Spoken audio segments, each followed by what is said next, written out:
Hello दोस्तों, नमस्ते, प्रणाम। मैं हूँ आपकी रेणु श्रीवास्तव। आज मैं एक प्यारा-सा लाचारी गीत लेके आई हूँ। गीत कैसा लगेगा आप लोग कमेंट में ज़रूर बताना और मेरे गीत को सुनना और वीडियो को हमारे लाइक कर देना, चैनल को हमारे सब्सक्राइब कर लेना और अपना प्यारा-प्यारा कमेंट ज़रूर करना। तो देरी ना करते हुए आप लोग का ज़्यादा समय नहीं लेंगे और गीत पूरा सुनना, बीच में स्किप बिल्कुल मत करना। लाचारी गीत है कि तोहर देहिया माटी के मकान बा, काहे पे गुमान बा हो। कि तोहर देहिया माटी के मकान बा, काहे पे गुमान बा हो। कि काहे पे गुमान बा हो। तोहर देहिया माटी के मकान बा, काहे पे गुमान बा ना।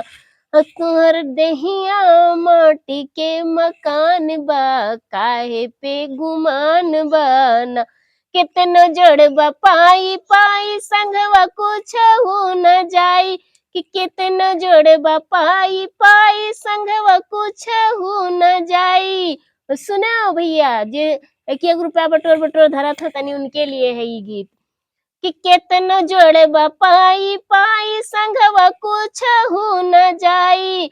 और तोहर जाए खातिर हो, तोहर जाए खातिर बांस के विमान बा, काहे पे गुमान बा हो। कि तोहर जाए खातिर बांस के विमान बा, काहे पे गुमान बा हो। कि तोहर देहिया माटी के मकान बा, काहे पे गुमान बा हो। कि तोहर देहिया माटी के मकान बा, काहे पे गुमान बा हो। कितनो जोड़बा पाई पाई हो, कितनो जोड़बा पाई पाई पाए दूसरा केहू खाई। हो कितनो जोड़बा पाई पाई हो, खाए दूसरा क्यों तोहर कमाई।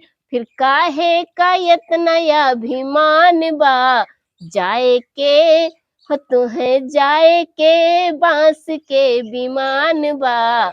हो काहे इतना गुमान बा, कि तोहर देहिया माटी के मकान बा, काहे पे गुमान बा।